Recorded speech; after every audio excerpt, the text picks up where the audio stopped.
여러분 안녕하십니까? 지난 주간 우리가 고난 주간을 지내면서 또 예수님의 십자가의 그 은혜를 깊이 묵상하는 시간을 가졌습니다. 또 어제는 부활주일을 또 우리가 기쁨으로 지냈는데요. 여러분 아무쪼록 우리 모두가 부활의 산 소망 가지고 주 안에서 더욱더 기뻐하면서 힘차게 살아가는 하루하루의 삶이 됐으면 좋겠습니다. 이번 주간도 주 안에서 화이팅 합시다.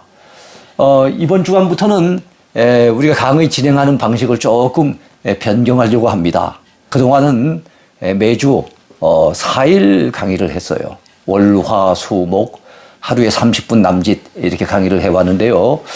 이번 주부터 우리가 공부하는 내용이 빌립보서, 골로새서, 데살로니가전서 쭉 나가면서 보니까 그 강의들이 그저 한 3일 정도 하면 딱 맞는 그런 분량이어서 우리가 거기에 좀 맞추려고 한다면 일주일에 4일 강의보다는 3일 강의하는 것이 좋지 않겠는가. 그렇지 않고 기존처럼 4일 강의를 했을 경우에 빌립보서 3번 강의하고 거기다 또 골로새서가 끝에 가서 하나 끼고 뭐 이렇게 돼서 겹치는 것보다는 이번 주간엔 빌립보서 또 다음 주간엔 골로새서 이렇게 공부하는 것이 더 좋을 것 같기도 하고 또 오랫동안 진행해 온 가운데 여러분들 일주일에 4일 강의 들으시며 따라오시기에 좀 벅찬 부분도 있잖아요. 그래서 우리가 하루를 줄여서 강의를 하는 것이 좋겠다는 생각 가지고 이번 주간부터 그렇게 진행하겠습니다. 착오 없으시기 바랍니다. 자, 제233강 망원경으로 보는 빌립보서 첫 번째 시간입니다.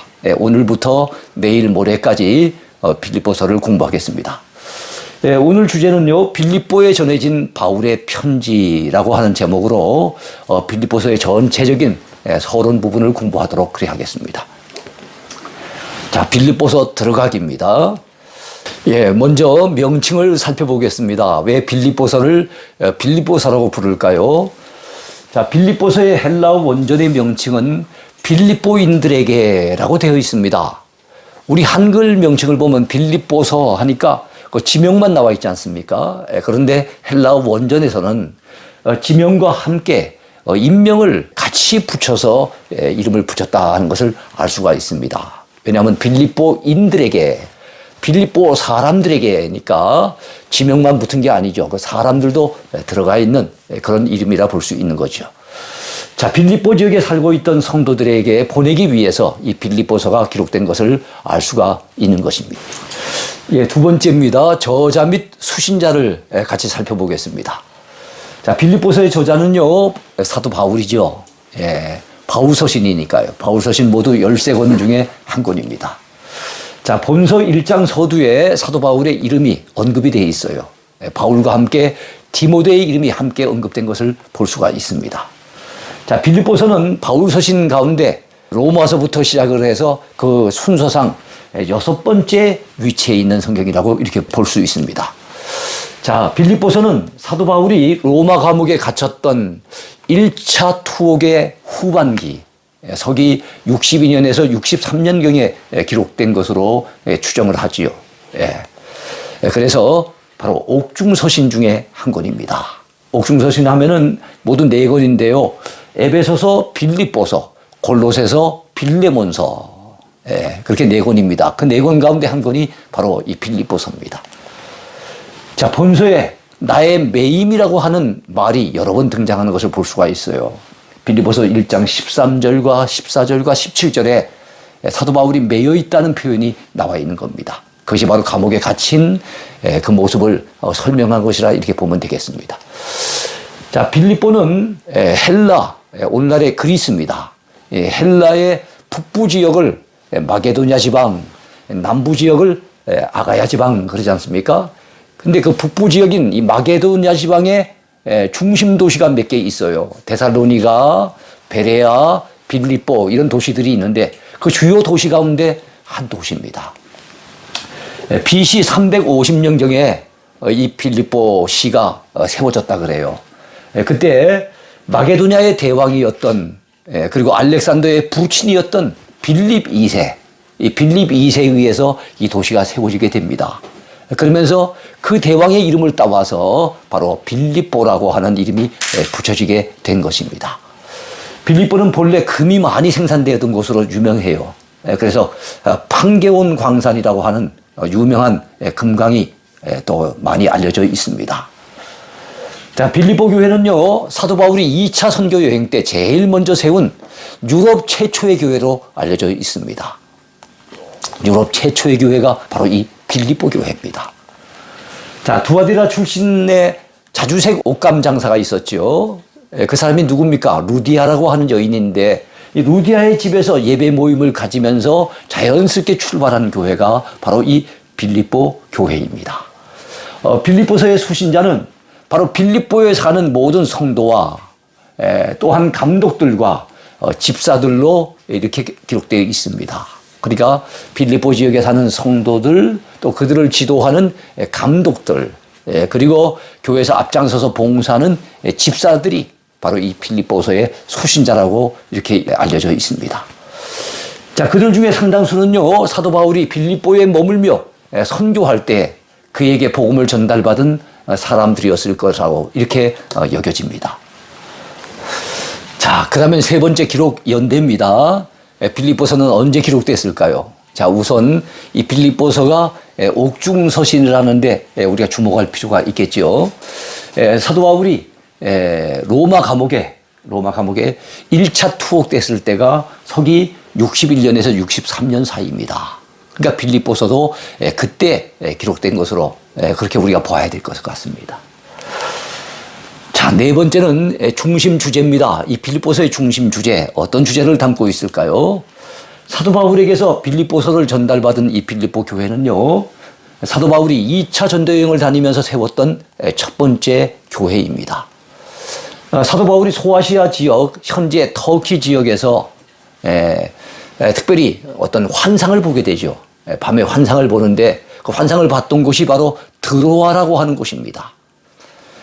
계속 소아시아 지역을 1차에 이어서 2차에서도 선교하려고 계획하고 있었지만 주의 성령께서 막으시는 가운데 드로아에 머물러 있을 때 밤에 환상을 보게 된 겁니다. 그 환상을 일컫기를 마게도냐 사람의 환상이라고 이렇게 보통 얘기를 합니다.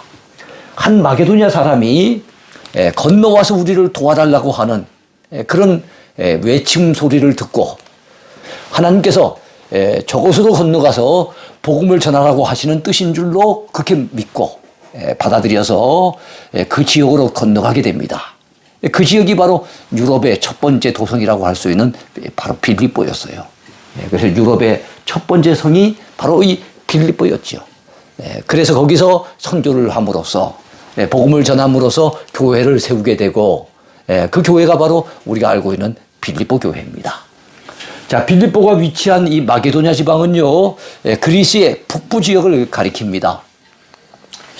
옛날 알렉산더 대왕의 활동 부대가 바로 그곳이었죠. 이 마게도냐 지방에는 빌립보뿐만 아니라 데살로니가, 베레아 이런 주요 도시들이 있었어요. 그 주요 도시들 가운데 이 한 군데가 바로 이 빌립보입니다.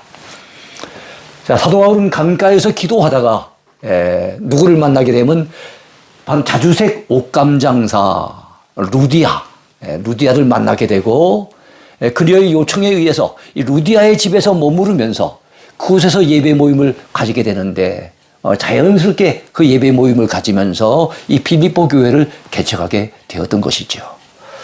그 후 이 빌립보 교회는 건실하게 성장을 잘하게 됩니다. 그리고 사도 바울의 선교 사역을 위해서 기도로 후원하고 물질적인 지원도 아끼지 않았던 참으로 귀한 동력교회가 됩니다. 자, 사도 바울에게 수차례 바로 이 선교 헌금을 보내주었던 교회가 바로 이 빌립보 교회입니다. 흉년을 만난 유대 지방의 교회들을 돕기 위한 이 구제 헌금에도 이 빌립보 교회가 적극적으로 동참했던 것을 우린 고린도후서 8장을 통해서 알 수가 있습니다. 그리고 로마 감옥에 갇힌 사도 바울에게 또 특별 헌금을 전달하기 위해서 누구를 보내는가 하면 에바브로디도, 빌립보 교회의 귀한 일꾼인 이 에바브로디도 편에 바로 이 특별 헌금을 보내주기도 했습니다. 바로 이런 교회가 이 빌립보 교회예요. 그러니까 빌립보 교회는 사도 바울이 세웠던 귀한 개척 교회 가운데 건실하게 잘 성장해서 바울이 선교 활동을 좀 마음껏 할 수 있도록 뒤에서 기도로 후원하고 물질적인 지원도 아끼지 않았던 대표적인 교회 가운데 한 교회입니다. 자, 이에 대해 감사를 표현하기 위해서 사도 바울이 로마 감옥에서 펜을 들게 됩니다. 그러면서 이 빌립보 교회에 써보낸 그 편지, 그 서신이 바로 무엇입니까? 이 빌립보서인 거죠. 그래서 옥중에서 썼기 때문에 옥중 서신이라고 보통 일컫게 되는 그 네 권의 서신 가운데 한 권이 된 거예요. 이 빌립보서 여러분 잊지 마시기 바랍니다. 빌립보 교회에 보내는 바울의 서신의 주제가 무엇이겠습니까? 바로 기독교인의 생활 철학입니다. 우리가 기독 신자로서 크리스천으로서 어떻게 살아가야 할지를 사도 바울은 직접 체험을 했고 자기가 살았던 그 삶을 빌립보 교회 성도들에게 전해주면서 그대들도 바로 이렇게 살아보라고 권면하는 그런 내용이 바로 빌립보서의 내용이라 볼 수 있습니다. 그렇습니다. 우리는 신앙생활을 한다고 보통 얘기하죠. 예수님을 믿는 신앙은 생활로 이어져야 됩니다. 그러므로 기독교 신자라면 기독교인다운 삶이 필요하겠지요. 사도 바울이 이 빌립보서를 통해서 적어도 크리스찬이라고 한다면 이렇게 살아가라고 권면하는 그 메시지에 귀를 기울일 필요가 있지 않겠는가 생각이 드네요. 자, 그 생활 철학의 핵심이 무엇이겠습니까? 초월의 철학입니다. 기독신자라면 적어도 환경에 매이면 안 된다는 겁니다. 상황을 뛰어넘어야 된다는 겁니다. 그랬을 때 정말 기독교 신자다운 참된 믿음의 삶을 살 수가 있다는 거지요. 또 이렇게 초월했을 때 모든 상황과 환경을 뛰어넘었을 때 주 안에서 참 기뻐할 수 있다고 그는 강조하고 있습니다. 자, 환경과 상황을 초월하여 주 안에서 항상 기뻐하라. 주 안에서 항상 기뻐하라 하는 것이 사도 바울이 바로 이 빌립보서를 통해서 전하고자 하는 메시지의 핵심이었습니다. 자, 기쁨이라고 하는 단어, 기뻐하라고 하는 단어가 본서에 모두 16번이나 사용되는 것을 알 수가 있습니다. 빌립보서는 4장밖에 안 되는 짤막한 서신이에요. 그럼에도 불구하고 기쁨 또는 기뻐하라고 하는 단어가 16번이나 등장하는 걸 보면 얼마나 이 기쁨을 강조하고 있는가 하는 것을 알 수가 있습니다. 자, 감옥에 갇혀 있는 사도가 오히려 감옥 밖에 있는 빌립보 교회 성도들을 향해서 기뻐하라고 그렇게 외치고 있는 거예요. 우리가 봤을 때는 오히려 감옥 밖에 있는 사람들이 감옥 안에 있는 사람을 위로하면서 힘들지만 힘내라고 이렇게 위로할 것 같은데 오히려 감옥 안에 있는 사람이 감옥 밖에 있는 사람을 향해서 기뻐하라고 외치고 있으니 참 놀라운 메시지가 아닙니까? 자, 1장에서는요 초월에 대해서 얘기를 하면서 무엇을 초월해야 된다고 얘기하는가 하면 생사를 초월하라고 얘기합니다. 사도 바울 자체가 생사를 초월해서 살고 있었어요. 살아도 주를 위해 살고 죽어도 주를 위해 죽고 살아도 감사하고 그러나 하나님께서 나를 불러가신다면 내가 가서 주님과 더불어 천국에서 함께 산다면 더 좋을 것이라고 생각하는 이 사도 바울은 생사를 초월하며 살았던 인물이었어요. 그러니까 감옥 안에서도 그는 기뻐할 수가 있었던 것입니다. 2장에서는 자기를 초월하라고 얘기합니다. 주님의 교회가 그리스도 안에서 하나가 되려고 한다면 성도들이 한 마음을 품고 그리고 같은 뜻을 갖다 가지고 서로 합치려고 한다면 자기를 초월해야 된다는 거예요. 자기 생각, 자기 고집, 자기 감정, 자기 기분 이런 것들을 초월해야만 우리가 주 안에서 정말로 기뻐할 수가 있고 그리고 교회가 하나가 될 수 있다는 것을 그는 강조하고 있습니다. 자, 3장에서는요 과거를 초월하라고 사도 바울은 강조합니다. 과거에 발목 잡히면 안 된다는 거예요.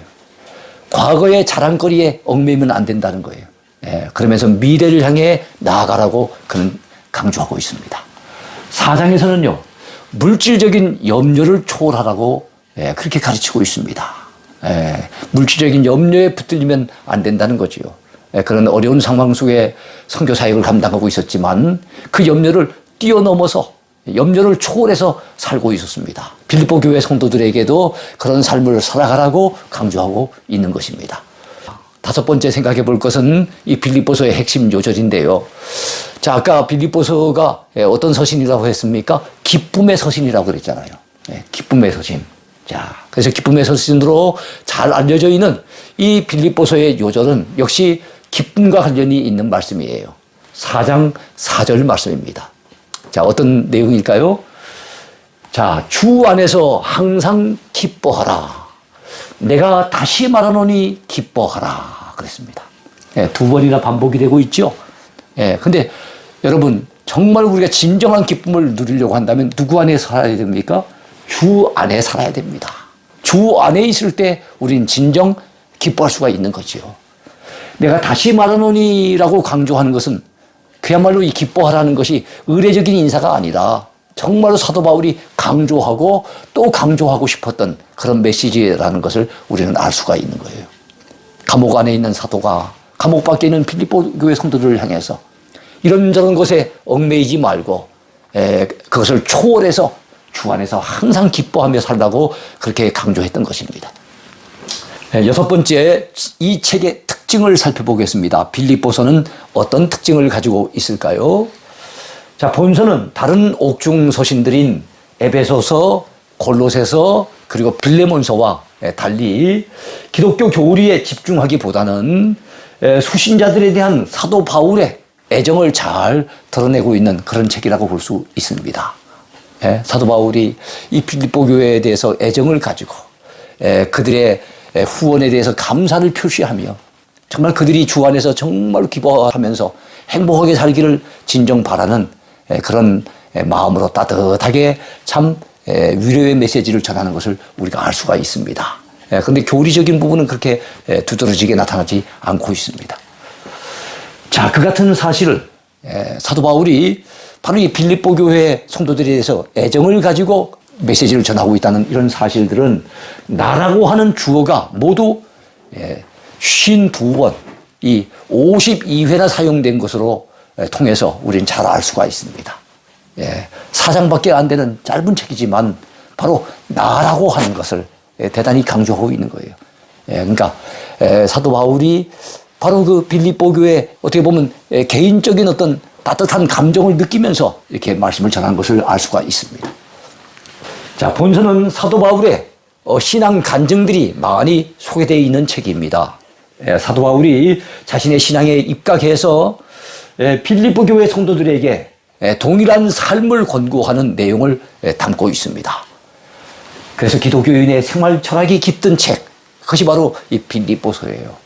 그래서 고린도 후서, 그 갈라디아서, 그리고 빌립보서 이런 책에는 사도 바울의 간증이 많이 나타나 있는데요. 빌립보서도 역시 마찬가지입니다. 바울의 간증이 많이 깃들어져 있습니다. 자, 본서는 기쁨이라고 하는 말이 그 어느 책보다도 많이 등장하고 있어요. 그래서 아까 기쁨의 서신이라고 하는 그런 별명이 붙어 있다는 것을 말씀을 드렸었지요. 자, 그 기쁨은 세상적인 기쁨하고는 차원이 다른 겁니다. 그리스도 안에서 누리는 참된 기쁨, 영적인 기쁨을 그는 강조하고 있는 것입니다. 자, 네 번째는요. 여러분, 구약 성경의 인용, 이 구약의 인용이 전혀 없다는 것도 본서의 특징 중에 하나라고 볼 수 있겠습니다. 만약에 교리적인 것을 설명하려고 했다면은 아마 구약을 제법 많이 인용을 했을 거예요. 교리가 아니라 삶, 그 생활을 강조하는 것이기 때문에 구약 성경이 전혀 이렇게 언급되지 않는 것을 볼 수가 있습니다. 그것도 하나의 큰 특징이라 볼 수 있겠죠. 자, 일곱 번째, 별명입니다. 별명. 별명은 이미 말씀을 드린 바가 있습니다. 빌립보서의 별명은 기쁨의 서신이에요. 기쁨의 서신.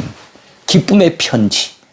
잊지 마시기 바랍니다. 그래서 바울의 서신서 13권 가운데 기쁨 하면은 딱 떠오르는 게 어떤 색이어야 됩니까? 이 빌립보서가 되어야 됩니다. 자, 사도 바울은 감옥 안에서도 주 안에서 참된 기쁨을 누리면서 감옥 밖에 있는 사람들을 향해 주 안에서 기뻐하라, 주 안에서 기뻐하라 하면서 누차 외치고 있는 것입니다. 자, 여덟 번째, 끝으로 구조 분석입니다. 빌립보서는 어떤 구조로 이루어져 있을까요? 이 구조 분석을 보면은 빌립보서 4장에 걸친 그 내용의 전체적인 대략적인 내용들, 그 윤곽을 우리는 살펴볼 수가 있습니다. 자, 1장에서는 생사를 초월하라 그런 말씀을 하고 있습니다. 생사를 초월하라. 살고 죽는데 너무 얽매이지 말라는 거지요. 자, 그는 이렇게 고백합니다. 내게 사는 것이 그리스도니 죽는 것도 유익함이라. 1장 21절에서 그렇게 말씀합니다. 내가 살아가는 것, 내가 사는 것이 아니고 내 사는 것 자체가 바로 그리스도께서 사시는 것이라고 얘기를 하고, 그러하기 때문에 내가 내 삶을 사는 것이 아니라 내 안에서 그리스도께서 사시는 것이기 때문에 내가 죽는다 해도 아무 문제가 되지 아니하고 오히려 유익할 것이라고 그는 강조하고 있는 것입니다. 그는 뭐라고 얘기합니까? 내가 그 둘 사이에 끼어 있으니, 끼어 있기 때문에 차라리 세상을 떠나서 그리스도와 함께 사는 것이 내게는 더 좋은 것이라고 얘기를 해요. 그러나 내가 살아있는 것이 바로 너희들에게는 유익이 될 것이라고 이렇게 얘기를 하는 거죠. 그 둘 사이에 끼었다고 합니다. 그 둘이 뭐겠습니까? 생과 사. 사는 것과 죽는 것 사이에 끼어 있다는 겁니다. 그래서 솔직히 얘기한다면 자기는 이 세상을 떠나서 빨리 주님한테 가서 주님과 더불어 함께 사는 것, 그게 정말로 더 좋겠다는 거예요. 우리가 일반적으로 사람들이 생각하는 거하고 영 다르죠. 언젠간 죽을 것 알지만 이 땅에서 좀 더 오랫동안 살고 싶고 정든 사람과 더불어서 정말로 행복을 누리면서 더 오랜 세월 이 땅에 살다가 가고 싶은 것이 사람들의 일반적인 생각인데, 사도 바울은 그러지 않았어요. 그럼 천국에 대한 분명한 확신이 있었기 때문에, 그리고 천국에 가면 내가 예수님 만날 것이라고 하는 분명한 믿음이 있었기 때문에 사랑하는 주님을 빨리 가서 배우고 싶고 그 주님과 더불어 함께 사는 것이 최고의 영광이요 최고의 행복이라고 여겼기 때문에 그는 사실은 생보다는 오히려 사 이후에 주님 앞에 가는 것을 더 좋아했다는 겁니다. 그렇지만 자기가 살아있는 것이 바로 빌립보 교회 성도들을 비롯해서 바울에게 영향을 입고 있는 다른 사람들에게는 더 유익이 될 것이다. 그는 그렇게 고백하고 있습니다. 두 번째는 자기를 초월하라고 얘기를 합니다. 빌립보서 2장의 가르침이에요. 여러분, 우리가 주님의 교회를 섬김에 있어서 또 주님의 일을 함에 있어서 참 중요하게 여겨야 될 것이 무엇입니까? 내 생각대로, 내 고집대로, 내 마음대로, 내 기분대로 이렇게 하면 안 된다는 겁니다. 그럼 교회가 분열되기가 쉽고 정말 하나님의 영광을 드러내기가 굉장히 어려워집니다. 우리는 마음을 같이 해야 됩니다. 같은 사랑을 가지고 주의 일을 감당할 수 있어야 됩니다. 선한 일을 위해서 뜻을 합하여야 됩니다. 그리고 우리는 주 안에서 한 마음을 품어야 됩니다. 네? 참 귀한 말씀들이 많죠. 서로 통하는 말씀인데요. 마음을 같이 하고 같은 사랑을 가지고 뜻을 합하며 한 마음을 품고 주님을 섬긴다는 것, 얼마나 귀한 일입니까? 이런 교회는 작은 천국을 이룰 수 있을 것이라고 생각됩니다. 자, 그렇게 하려고 한다면 자기를 초월해야 되는 거예요. 자기 생각이 앞서고 자기 기분이나 감정이 앞서고 자기 고집이 앞서고 이래가지고는 정말 이 마음을 같이 하고 같은 사랑을 가지고 뜻을 합하고 한 마음을 품는다는 것이 이건 불가능한 것이라고 볼 수밖에 없지요. 우리는 자기를 비워야 됩니다. 자기를 뛰어넘고 초월해야 됩니다. 그래서 우리가 정말 자기를 초월하게 된다면 어떻게 됩니까? 자기보다 남을 낮게 여기게 됩니다. 저분이 더 훌륭하다고. 저분의 말씀이 옳다고. 우리 장로님의 말씀이 옳고 우리 권사님의 좀 생각이 참 좋은 생각이고 집사님이 말씀하신 거 그거 참 좋은 생각 같다고. 이러면서 남을 더 낮게 여겨줄 때 상대방도 또 그런 마음으로 나를 대해주고 서로 이렇게 될 때 여러분 그 교회가 얼마나 아름다운 교회겠습니까? 그런 삶이 얼마나 하나님 앞에 영광이 되고 주변 사람들에게 덕을 끼치는 삶이 되겠습니까? 근데 많은 사람들이 남을 나보다 낮게 여기지 않아요. 오히려 내가 더 낫다고 생각해요. 내 생각이 더 옳고 내 뜻이 반드시 관철돼야 되고 그리고 이 교회에서는 정말로 내가 제일 우선돼야 된다고 하는 이 잘못된 생각에 빠져 사는 사람들이 참 많습니다. 그래서 내가 배제를 당하거나 내가 약간은 소홀히 여겨지거나 그러면은 굉장히 그것 때문에 자존심 상하게 생각을 하고 그것 때문에 못 견뎌하는 사람들이 얼마나 많습니까? 그래서 하나님의 교회를 하나님의 교회답게 하지 못하고 사람의 교회로 전락시켜버리는 이런 안타까운 일들이 교회 안에 얼마나 많습니까? 사람들이 나보다 남을 낮게 여기기보다는 나보다 남을 낮게 취급해버리는 이런 경우가 많은 것이 오늘날 현실 교회지요. 그래서 정말로 교회가 하나가 되려고 한다면은 자기를 초월해야 된다는 것을 사도 바울은 2장에서 충분하게 설명하고 있습니다. 그러면서 그러려고 한다면 너희 안에 이 마음을 품으라고 강조하고 있습니다. 우리가 남을 낮게 여기려고 한다면, 자기를 비우고 자기를 초월하려고 한다면 우리 안에 품어야 될 마음이 있어요. 바로 예수 그리스도의 마음입니다. 그리스도 예수의 마음, 주님의 마음을 우리가 품어야만 된다는 거예요. 그 주님의 마음은 어떤 마음입니까? 겸손하게 자기를 낮추는 마음. 하나님의 본체시지만은 오히려 하나님과 동등됨을 취할 것으로 여기지 아니하시고 자기를 비우시고 이 땅에 종의 형체를 가지고 나타나신 바로 그 낮아지신 겸손하신 주님의 마음, 그런 마음을 품으라고 사도 바울은 강조하고 있습니다. 세 번째는 과거를 초월하라고 강조합니다. 바로 3장에서 사도 바울이 전하고자 하는 메시지입니다. 자, 모든 것을 잃어버리고 배설물로 여김은, 배설물이라는 말이 나와요. 과거의 자기의 모든 자랑거리, 그것들은 다 배설물로 여긴다고 사도 바울은 고백하고 있습니다. 왜냐하면 그리스도를 얻고 그 안에서 발견되려 함이니.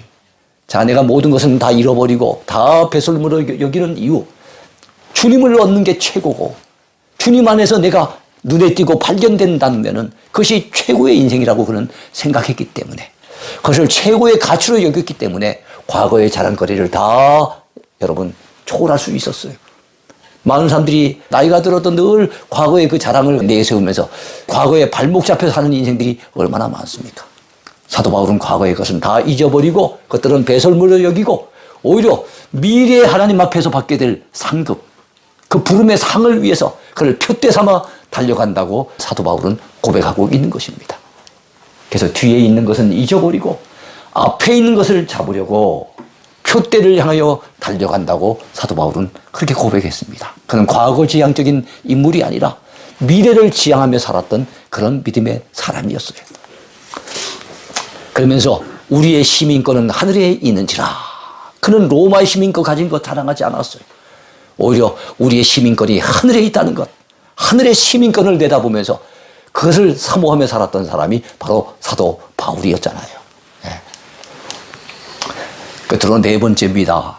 물질의 염려를 초월하라고 그는 빌립보서 4장에서 강조하고 있습니다.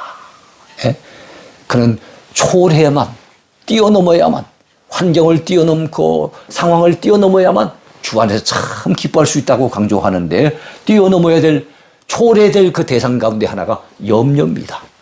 사람들은 물질 때문에 무엇을 먹을까, 무엇을 마실까, 이것 때문에 얼마나 많이 염려하며 삽니까? 그래서 마음에 참된 평안도 빼앗겨버리고 기쁨도 빼앗겨버리고 참 행복을 누리지 못하며 사는 사람들이 너무 많잖아요. 이걸 초월하라고 사도 바울은 바로 빌립보서 4장에서 강조하고 있는 것입니다. 아무것도 염려하지 말고 감사함으로 하나님께 아뢰라고 말씀합니다. 염려하지 말래요. 그 염려할 거리가 있는데 왜 염려하지 않을 수 있습니까? 염려 대신에 기도하라고, 하나님께 그 모든 염려를 하나님 앞에 내어 맡기고 아뢰라고 그는 그렇게 강조하고 있습니다. 그리고 어떤 형편에서든지 나는 자족하기를 배운노라 그랬습니다. 여러분, 염려를 하는 주된 이유는 욕심을 버리지 못하기 때문입니다. 내게 주어진 것, 그것에 대해서 스스로 만족할 줄 알 때 자족하기를 배우게 되면은 우리는 자연스럽게 염려를 떨쳐버릴 수가 있습니다. 사도 바울은 자신의 삶을 돌아보면서 바로 빌립보 교회 성도들에게 나는 자족하기를 배웠다고 그렇게 강조하고 있습니다. 그는 또한 풍부와 궁핍에도 처할 줄 아는 일체의 비결을 배웠노라고 말씀합니다. 그가 물질적인 염려를 뛰어넘고 그것을 초월할 수 있었던 비결, 그것은 무엇입니까? 그가 그동안 살아오면서 비결을 배웠기 때문입니다. 일체의 비결을 터득했기 때문입니다. 그 일체의 비결은 풍부에 처할 줄도 알고 궁핍에도 처할 줄 아는 그런 비결입니다.